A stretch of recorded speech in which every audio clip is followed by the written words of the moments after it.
Bonjour à tous, aujourd'hui c'est pour vous parler de la fonction exponentielle, c'est le dernier chapitre que j'ai envoyé par email.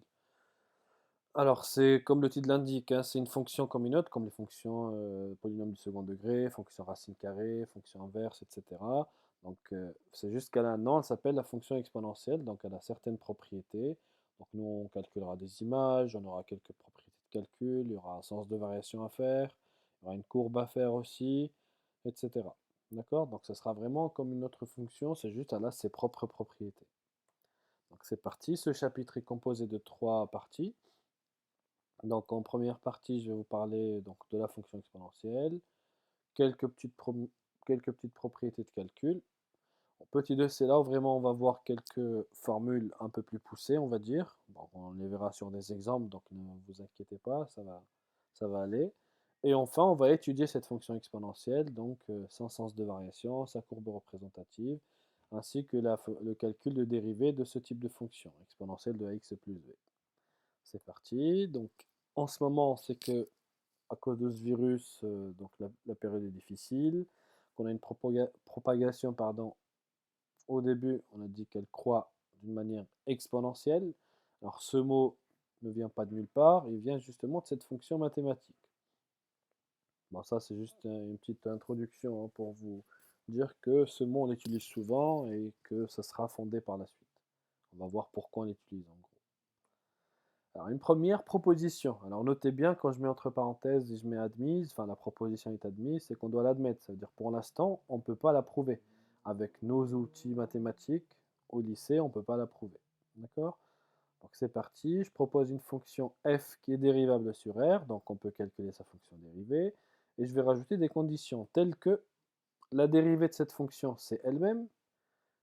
Ça veut dire si je vais calculer la dérivée de cette fonction, bah, je tombe sur la fonction du début. Bah, vous allez me dire, monsieur, on n'a jamais vu ça. C'est normal, c'est nouveau, parce que nous, par exemple, quand on calculait la dérivée de x au carré, on trouvait 2x. X carré et 2x, c'est pas la même chose, vous voyez. X au cube, c'est pas la même chose que 3x carré, etc. Bah, pour certains réels, en tout cas. 1 sur x, sa dérivée, c'est moins 1 sur x carré. On part d'une fonction, on tombe sur une autre fonction. Bah là, dans notre chapitre, on va partir d'une fonction. Quand je la dérive, bah, je retrouve la même fonction f. D'accord? Et une deuxième fonction, une deuxième pardon, condition, c'est l'image de 0 par f, ça fait 1. Bah, si j'ai ces deux conditions-là réunies, je dis que f ne s'annule jamais sur r. Donc ça, c'est important pour la suite. Notre fonction f, si elle vérifie ces deux conditions, elle ne s'annulera pas sur R. Comme je disais, ça, on ne peut pas le prouver pour l'instant. Donc ça viendra si vous ferez des maths après le bac. Une deuxième proposition, une définition. Donc je vous dis qu'il existe une unique fonction f qui est dérivable sur R, qui vérifie les conditions de ce début de chapitre. Donc on sait que f' c'est égal à f de 0 égale 1. Bah, si j'ai ces deux conditions, ma fonction va s'appeler la fonction exponentielle. Elle sera notée exp. Donc c'est normal, pour l'instant, on n'a jamais vu qu'une fonction, sa dérivée, c'est elle-même. C'est normal parce qu'il n'existe qu'une seule fonction qu'on appelle la fonction exponentielle. Et comme on n'a jamais fait pour l'instant de fonction exponentielle, ça nous paraît bizarre, ça. Et donc maintenant, dès qu'on a ces deux conditions, on dira que notre fonction s'appelle la fonction exponentielle. Bon, on verra comment ça va marcher par la suite. Alors, dans cette propriété, j'ai surligné deux mots, enfin trois mots, on va dire, mais surtout existe et unique. C'est ça qui est important. Donc, nous, on va prouver qu'il existe une unique fonction qu'on appelle la fonction exponentielle. Par contre, le mot existe, pour l'instant, on va l'admettre. C'est pour ça que je mets admise ici. D'accord? Donc, on va prouver qu'une partie de la propriété. C'est pour ça que j'ai quand même gardé le mot admise. Donc cette propriété ne sera prouvée qu'à moitié, parce que l'existence, on n'a pas de quoi la prouver encore une fois. C'est ce que je vous mets après. Donc on va faire l'exemple suivant qui va prouver l'unicité de la fonction exponentielle. Par contre, l'existence de cette fonction ne sera pas prouvée conformément au programme. C'est-à-dire on n'a pas de quoi la prouver. Donc c'est parti, on va prouver qu'on a une seule fonction exponentielle. Alors pour ça, on va procéder par un certain type de preuve, on appelle par l'absurde. Enfin, c'est pas grave si vous ne retenez pas le mot, c'est pas grave. Donc c'est quoi l'absurde? C'est que je vais partir d'une condition, je suppose que j'ai deux fonctions exponentielles, alors que moi je suis censé prouver qu'on n'a qu'une seule fonction exponentielle. Vous voyez pourquoi le mot absurde un peu? Bon, on va prouver qu'on a deux fonctions exponentielles, on va faire un certain travail, on va finalement remarquez que ça c'est faux en fait, que c'est pas vraiment deux fonctions exponentielles. C'est ça, si vous voulez, en, en gros, la démonstration par l'absurde. Bon, c'est pas grave si vous ne retenez pas ce mot. Autre chose, une petite remarque, cette preuve pour l'instant elle est facultative. Donc cette année, on va juste la faire pour vous prouver qu'on n'a qu'une seule fonction exponentielle. Mais ça ne veut pas dire qu'elle n'est pas importante. Alors c'est parti. Donc je vais supposer que j'ai deux fonctions exponentielles, une qui s'appelle f, l'autre s'appelle g. Donc comme les définitions du début du chapitre, elles sont toutes les deux définies sur R. Et comme c'est des fonctions exponentielles, elles vérifient les conditions de la propriété, enfin du début du chapitre. Donc la dérivée de f c'est elle-même, f de 0 c'est 1. Pareil pour g, la dérivée de g c'est elle-même, donc g' c'est égal g. Et l'image par g de 0 c'est 1. Donc ça c'est le fait qu'on a des fonctions exponentielles. Puis j'introduis une troisième fonction que j'appelle h, qui dépend des deux autres, qui dépend de g et f. Donc h égale g divisé par f. Ben ça sera la méthode. Hein. Vous n'êtes pas obligé de savoir pourquoi on pose cette fonction-là. Donc ça sera la méthode, ça sera toujours de cette manière-là. On posera une fonction h qui est égale à g divisé par f. Et on va calculer la dérivée de h. Donc je vous rappelle un résultat de cours dans le chapitre dérivation. Quand j'ai une fonction divisée par une autre, pour calculer la dérivée, je fais, c'est du u sur v, u'v moins uv' divisé par v carré. Ben, ça sera la même chose ici. G'(f) moins g fois f' divisé par f carré. Donc c'est comme si j'ai u sur v, c'est juste g sur f. Donc vous remplacerez u par g et v par f. Ok. Donc ça c'est le début de la méthode, hein, pour prouver qu'à la fin on a une seule fonction exponentielle. Alors n'oublions pas que f' et f c'est la même chose, que g' et g c'est la même chose, c'est ce que je vais mettre après. Et donc je vais revenir dans cette expression, je vais remplacer g' par g et f' par f. Et donc j'obtiens h' égale gf moins gf. Donc si je remplace g' par g, f' par f. Donc j'obtiens une quantité moins cette même quantité, gf moins gf. Et gf moins gf, ça fait une quantité moins une autre, enfin moins elle-même, ça fait 0. Donc gf moins gf, ça fait 0. Et 0 divisé par n'importe quel nombre différent de 0, ça sera 0. Et donc h' vaut 0. Donc ma dérivée vaut 0. Alors avant de lire la suite, je vais vous rappeler le tableau de formule de dérivée usuelle. Par exemple, quand je dérive x carré, en face, ça sera 2x. X cube, en face, c'est 3x carré. 1 sur x, en face, c'est moins 1 sur x carré, etc. Retrouvez ce tableau de dérivée, faites pause s'il le faut. Par contre, il n'y a qu'une seule case où j'ai 0 pour dériver. Quand j'ai ma dérivée vaut 0, en face, dans le tableau, il y avait le mot constante. Ou k, je crois. On avait mis k ou a, je ne sais plus. D'accord? Donc la dérivée d'une constante fait 0. Donc si ma dérivée vaut 0, forcément, la fonction h est une constante. C'est un nombre constant. 0, 1, 2, 3, 4, ça dépend. Et ça sera tout le temps le même. Si c'est 2, ça sera toujours 2. Donc h de x, ce sera toujours 2. Ou si c'est 1, ce sera toujours 1, etc. Donc ça, si j'utilise le fait que j'ai g' égale g et f' égale f. Donc pour l'instant, j'ai utilisé que ces deux conditions. Il me manque celle-ci, f de 0 et g de 0. On va aussi les utiliser.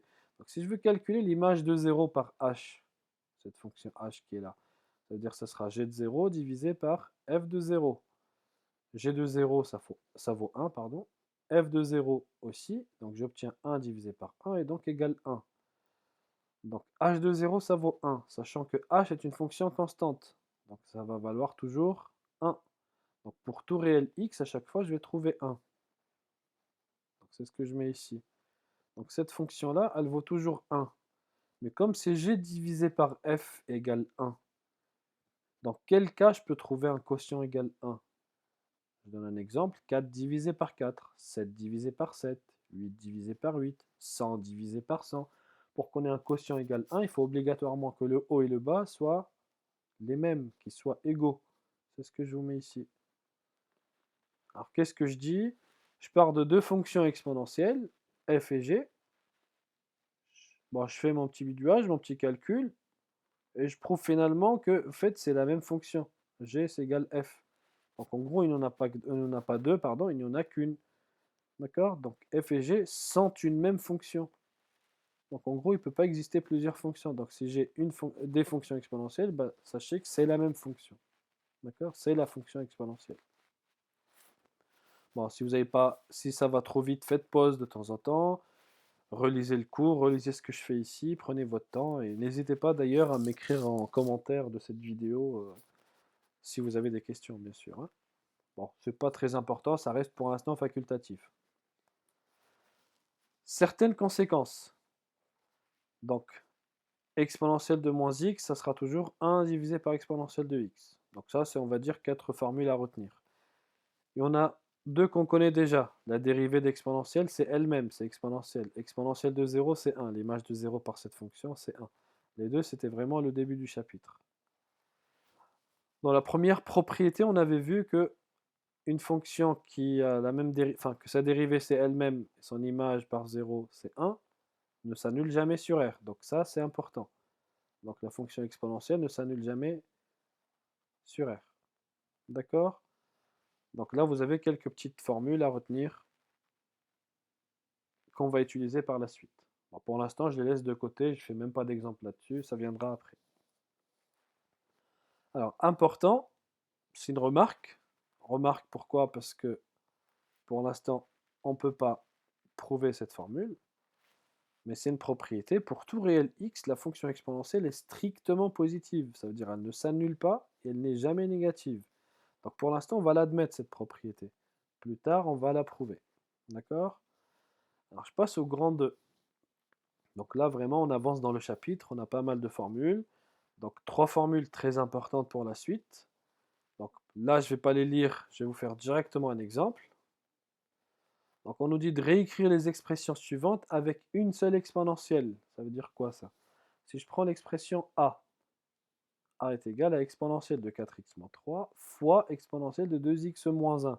J'ai combien d'exponentielles là-dedans? J'en ai deux. J'en ai une ici et une deuxième là. Donc nous, le but, c'est d'écrire avec une seule exponentielle. Pour le b, par exemple, j'en ai deux. J'en ai une au numérateur et une deuxième exponentielle au dénominateur. Donc exponentielle d'x moins 2. Pour la c, vous allez me dire, monsieur, il n'y en a qu'une d'exponentielle. Ben non, pas vraiment. J'ai exponentielle de 1 moins 5x. Le tout puissance 3. Puissance 3, ça veut dire exponentielle fois exponentielle fois exponentielle. Donc ça serait de l'écrire 3 fois. Donc nous, le but de cet exercice, c'est d'écrire ces expressions-là à l'aide d'une seule exponentielle. Donc je vais voir juste exp, entre parenthèses, une expression. C'est tout. Donc pour ça, on va s'aider bien sûr de ces propriétés-là, qui sont admises bien sûr, hein. Pour l'instant, elles sont admises. Je continue. Donc je vais commencer par le A. Donc je vais vous demander, juste après mon explication, de faire pause pour que vous puissiez trouver la bonne formule utilisée. Donc là, vous allez remonter dans la propriété, donc ici, et chercher une des trois propriétés qui ressemble à l'expression A. Donc là, faites pause parce que moi, je vais mettre la réponse. Donc là, ce sera du spoil, faites pause. Donc on va utiliser la première propriété. Pourquoi? Parce que j'ai une exponentielle multipliée par une autre exponentielle. J'ai une exponentielle multipliée par une autre exponentielle. Et donc pour simplifier, pour passer de deux exponentielles à une seule, il suffit d'additionner ce qui est entre parenthèses. Donc faire x plus y. Ici, donc je vais faire 4x moins 3 plus 2x moins 1. Donc on obtient a égale exponentielle de 4x moins 3, ce qu'il y a là, 2x moins 1, c'est ce qu'il y a ici. Donc je fais x plus y. Donc c'est comme ça, tout ça c'est x, et tout ça c'est y. Après, j'ai juste additionné les x entre eux et les constantes entre elles. Donc 4x plus 2x, ça fait 6x, et moins 3 moins 1, ça fait moins 4. Donc au lieu d'écrire tout ça, a, ça sera égal à exponentielle de 6x moins 4. Je passe à la b. Donc pareil, faites pause pour chercher la bonne propriété. Est-ce que ça sera la première par exemple? Est-ce que j'ai une exponentielle fois une autre exponentielle? Non. Donc j'ai une exponentielle divisée par une autre exponentielle. Donc faites pause et cherchez la bonne formule. Donc moi je vais donner la réponse. Donc la propriété, ça sera la deuxième. Exponentielle de x divisé par y. Exponentielle divisée par une exponentielle. Et donc pour passer à une seule exponentielle, je fais le haut moins le bas. Ce sera toujours dans ce sens-là. C'est toujours le haut moins le bas. Donc je vais faire 6x moins x moins 2.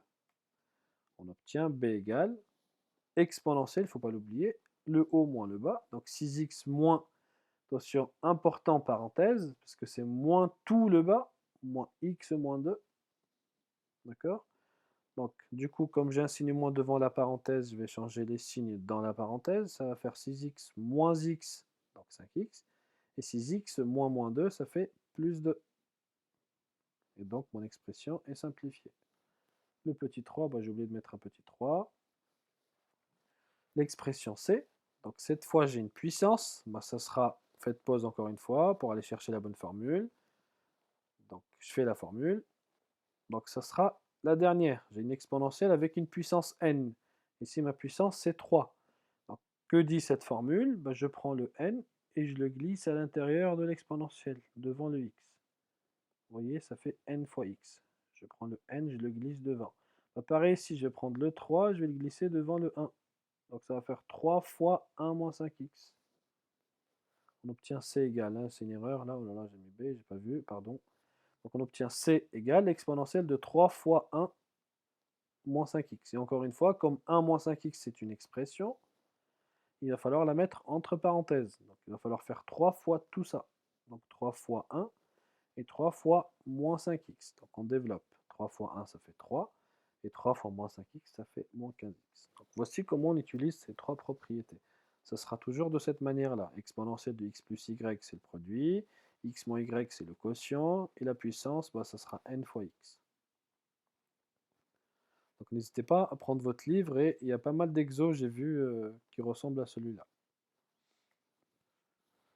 Je passe ensuite à la démonstration de la remarque admise. Vous savez, cette remarque-là, en rouge, celle-ci. On va prouver, maintenant on peut prouver que pour tout réel x, notre exponentielle sera toujours strictement positive sur R. Donc c'est parti, c'est l'exemple 2. Donc le but de cet exemple est de prouver que pour tout réel x, exponentielle de x est strictement positive.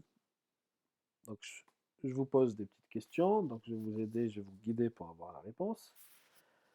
Donc là, je vais vous demander de faire pause, parce que je vais donner la réponse. Donc je vais vous demander de prouver pourquoi exponentielle de x est égal à exponentielle de x sur 2, le tout carré. Donc là, vous êtes capable de le faire, parce que cette quantité-là, ça nous rappelle une des trois propriétés qu'on vient de voir, celle avec la puissance. Est-ce qu'en partant de là, je ne pourrais pas trouver ceci? Donc remontez, voir la propriété, faites comme l'exemple précédent, essayez de faire en sorte que ce 2 disparaisse. Alors, vous faites pause maintenant parce que je vais donner la réponse. Donc c'est parti. On a exponentielle de x sur 2 au carré, donc je vais prendre le carré, je vais le rentrer à l'intérieur. Donc je vais faire 2 fois x sur 2. Et 2 fois x sur 2, je fais 2 divisé par 2, ça fait 1. Donc je vais les barrer, ça va simplifier. Il va me rester exponentielle de x. J'ai déjà répondu à la question.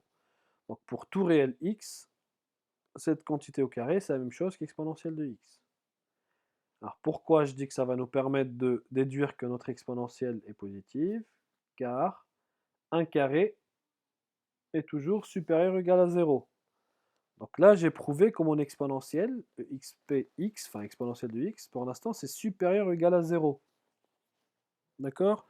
Donc là, il faut prouver que c'est strictement supérieur à 0. Donc c'est supérieur ou égal à 0 car c'est un carré. Ça, il ne faut pas l'oublier, un carré est toujours supérieur ou égal à 0. Donc pourquoi je dis que c'est égal à 0? Parce que si j'ai 0 au carré, bah, ça sera 0. Mais est-ce qu'on peut avoir, nous, 0 au carré? Rappelez-vous, au tout début, je vous ai dit une exponentielle ne s'annule pas. Donc c'est toujours différent de 0. Donc l'intérieur ici, il ne peut jamais valoir 0. Donc il peut être que positif. D'accord? Et donc, ce sera strictement positif, puisque je ne peux pas avoir 0. Donc on aura prouvé la remarque. Je passe à la suite. Donc ça sera une nouvelle notation. Donc dorénavant, au lieu d'écrire exp, on va introduire ce nombre e. Donc on note e, le nombre exp de 1. En gros, si je remplace x par 1, exponentielle de 1, ça sera e. Alors, à l'aide de la calculatrice, on obtient e égale, je vais vous dire comment on obtient ça. Donc 2,718, 280, etc. Bah, c'est une infinité de nombres comme pi, comme racine de 2, etc. D'accord? Alors je vous laisse ça le lire tout seul, c'est pas très compliqué. En fait, c'est pour vous dire que dorénavant, on ne va pas écrire exponentielle de x, mais on va écrire EX, comme ça, là, ce sera une notation, ce sera plus court, plus rapide à écrire et surtout plus facile à utiliser. D'accord? Alors, je vais aller sur la calculatrice pour vous montrer comment on trouve ça. Donc, sur votre calculette, alors moi, j'ai mis les deux modèles. Donc, ça, c'est le TI, ça, c'est la Casio. Moi, je l'ai déjà fait, bah, je vais vous le montrer. Alors, si je suis sur la Casio, donc la fonction exponentielle est là, EX. Vous voyez, vous avez la touche ln, et au-dessus, en jaune, vous avez EX. Donc, il va falloir faire Shift ln, ça m'affiche un E, et là-dedans, je mets 1. Je fais entrer, ça fera 2,718, etc. D'accord? Alors, pour la TI, elle est où? Elle est là. La même chose. Donc, la touche, la fonction exponentielle, elle est là, EX. Donc, il va falloir faire seconde ln. Ça m'affiche E. E de 1, ça fait 2,718, etc. D'accord? Alors pareil, bien sûr, on peut faire exponentielle de 2, exponentielle de 3, etc. Ok? Bon, ça sera des nombres. C'est ce que je dis, c'est un calcul d'image comme les autres fonctions. Alors, je reprends notre chapitre. Donc, dorénavant, on ne va pas écrire x, mais on va écrire exponentielle de x comme ça. Là, on va écrire ex. Et du coup, on va reprendre les propriétés qu'on a vues tout à l'heure. Donc, toutes. Le produit, par exemple, il devient une somme, etc. Donc la puissance, elle rentre là-dedans. Vous voyez, elle devient devant x. Quand j'ai le quotient, ce sera le haut moins le bas, etc. Donc de la même manière, je vais vous demander, du coup là, je ne vais pas vous faire de corriger par contre, d'essayer de me simplifier tout ça. Donc le produit, vous prenez la bonne formule, par exemple celle-ci, j'ai le produit, et vous rassemblez les puissances. Vous faites x plus y. Voilà, vous allez faire des x moins 8 plus 1 moins 2x. Alors ça, je vais vous laisser le faire et à me renvoyer par mail en photo dès que c'est fait. Comme ça, je peux vous faire un corrigé par la suite. D'accord? Donc, je vous laisse faire l'exemple 3. Vous l'avez dans votre cours, hein, ou capturez l'écran, à vous de voir. Faites pause ou réécrivez tout ça. C'est bon? Je passe à la dernière partie de ce chapitre. Ce sera l'étude de la fonction exponentielle. Donc, on va parler de son sens de variation et de sa courbe représentative. Alors, on va... Propriété, la fonction exponentielle est strictement croissante sur R. On va prouver le résultat. Alors, ce sera très facile. Donc, si je prends ma fonction exponentielle, je la dérive, on a dit, ça sera toujours elle-même. Ça ne change pas. La dérivée de la fonction exponentielle, c'est exponentielle. Qu'on a dit qui est strictement positif. Tout ça a été prouvé. Était strictement positif sur R. Donc, si ma dérivée est strictement positive sur R, qu'est-ce que je peux dire de ma fonction? Qu'elle est strictement croissante sur R. C'est tout. Donc sans tableau de variation. Donc je me mets sur R entre moins l'infini plus l'infini. Alors le signe de la dérivée, il est positif, c'est ce que je dis ici, elle est strictement positive, donc il n'y a qu'un seul plus sur toute la case. Et donc ma fonction, elle est strictement croissante. Alors les valeurs en moins l'infini et plus l'infini, j'allais les enlever, j'ai oublié. Bon, je les ai mises quand même, c'est pour l'année prochaine. On saura comment calculer ça. Mais pour l'instant, ce que je vous demande de retenir, c'est qu'elle est strictement croissante. Et quand on fait exponentielle de 0, testez-le à la calculatrice, ça fera 1. Exponentielle de 1, ça sera E. C'est tout ce qu'on doit retenir pour l'instant. Alors cette fonction exponentielle croît très vite. Je vous donne l'exemple du virus. Donc supposons que vous prenez la calculatrice et vous allez faire exponentielle de 10. Je vais le faire devant vous. Je vais prendre par exemple c'est laquelle celle-là? C'est la TI. Donc je fais exponentielle de 10. Exponentielle. Et là-dedans, je mets 10. Je fais entrer. Donc ça fait 22 026 environ. C'est ce que je vous mets ici. Alors supposons que, comme au début, le virus s'est propagé d'une manière exponentielle. Ça veut dire que chaque personne contamine 2,8 personnes environ, 3 personnes environ, on va dire. Donc au bout de 10 jours, on se retrouverait avec 22 026 cas. D'accord? Alors si je fais maintenant au bout de 15 jours, donc 5 jours après ça, je suis censé avoir dans les 30 000, pas plus, on va dire, si c'était normal. Enfin, on va dire si c'était pas très, très rapide comme croissance. Ben, vous allez voir que ce n'est pas le cas. Parce que quand je vais faire exponentielle de 15, regardez, ça va exploser. Ça va faire 3 millions et quelques. C'est ce que je vous mets ici. Au bout de 15 jours, donc soit 5 jours après ça, j'ai 3 millions de cas. Est-ce que vous voyez pourquoi cette fonction croît très vite. Donc, d'où la stratégie du confinement, en fait. Quand ils ont vu que chaque personne contaminerait 3 personnes environ, 2,5, je crois, ils ont dit, je ne sais plus combien. Et donc, au bout de 10 jours, bon, on va dire 22 000, ça passe. Mais au bout de 15 jours, on se retrouve avec 3000 cas d'un coup. Ça serait vraiment énorme. C'est pour ça qu'on a confiné tout de suite. Parce que cette fonction exponentielle croît très très vite. Donc, je vais vous montrer du coup sa courbe représentative. Donc, je me mets dans un repère orthonormé. Voici la courbe représentative de la fonction exponentielle. Vous voyez, il y a la partie, par exemple, dans les nombres négatifs, c'est là. Alors, dès que ça devient positif, à partir de 0, c'est 1. Exponentielle de 0, c'est 1. Exponentielle de 1, c'était 2,72 environ. Donc, au bout d'un jour, j'ai 3 cas environ. Au bout de 2 jours, déjà, ça monte. Tester exponentielle de 2, ça sera, je ne sais pas combien. Exponentielle de 3, exponentielle de 4. Mais ça monte d'un coup. Vous voyez, elle monte vraiment rapidement.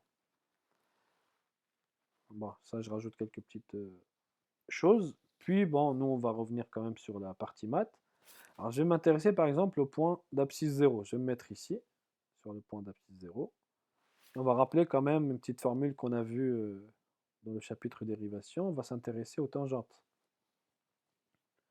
Donc, je vais tracer la tangente au point d'abscisse 1. Et j'aimerais déterminer son équation réduite. Donc, je rappelle la formule. Donc, au point d'abscisse A, c'est y égale f' de a facteur de x moins a plus f de a.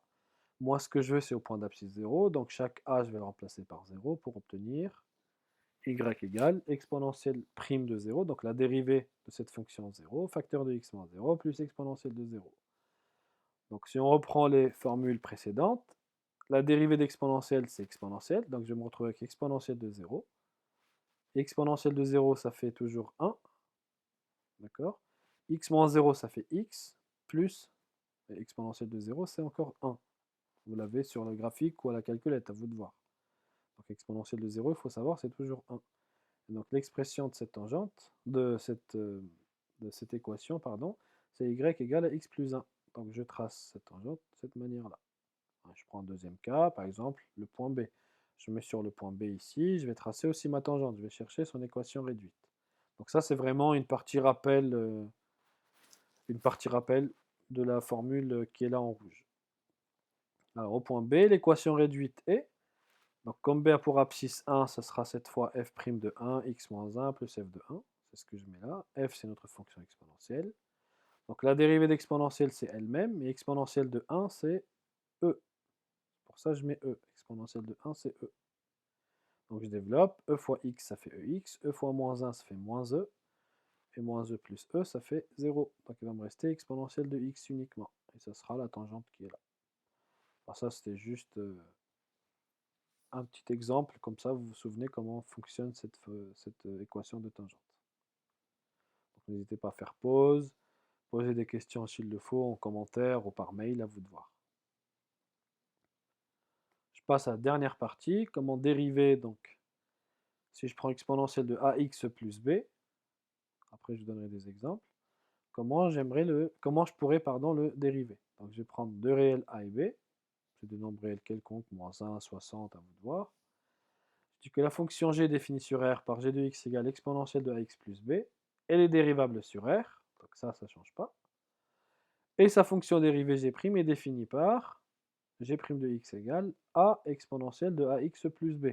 Alors qu'est-ce que vous remarquez? En fait, il suffit de prendre le a et de le mettre devant. C'est tout ce qu'on fait. Donc ce a, on le met devant. Par contre, on recopie tout comme c'est. Vous voyez, exponentielle de ax plus b ne change pas. Tout ce qui change, c'est le a que je mets devant. Donc je vous donne un exemple. Pareil, vous allez le faire chez vous. Donc si je prends par exemple le 2, j'ai exponentielle de 4x plus 5. Donc je vais juste prendre le a, je vais le mettre devant. Je vais prendre le 4, je vais le mettre devant. Je vais obtenir 4 exponentielle de 4x plus 5. Donc pareil, ça je vous laisse le faire tout seul et à m'envoyer par mail dès que vous avez fini cette vidéo. Donc voilà, ça sera la fin du chapitre. Donc je vous laisse vraiment, on va dire 2 jours. Lundi, vous m'enverrez le corrigé de l'exemple 4 et enfin le corrigé, vous m'enverrez votre travail de l'exemple 4 et de l'exemple 3.